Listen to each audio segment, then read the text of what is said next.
que l'on entend par la foi varie d'une personne à l'autre. Souvent, il s'agit simplement de l'expression du sentiment religieux. Or, le sentiment, comme tous les sentiments, c'est quelque chose de variable.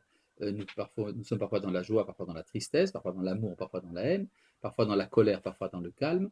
Donc, les sentiments, par nature, sont quelque chose qui se transforme.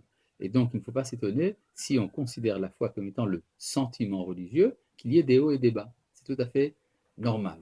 Si on considère la foi dans ce qu'elle est en vérité, c'est-à-dire une relation d'ouverture envers l'infini, il n'y a pas de raison que cela change selon les vicissitudes de la vie.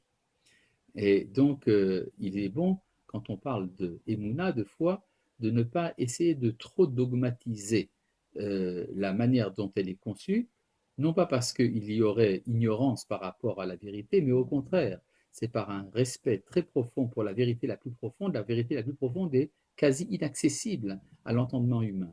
Donc, si on veut avoir une véritable foi, il faut avoir une ouverture totale envers le Ensof, envers l'infini, et ne pas essayer de faire ce qu'on appelle de la théologie, c'est une définition absolue de la divinité, qui sont en fait une des formes de l'idolâtrie spirituelle. Quand on est donc dans la souffrance, il y a parfois justement une possibilité d'ouverture beaucoup plus grande à une foi beaucoup plus profonde. Et je pense que c'est ça qu'il faut retenir du livre de Job.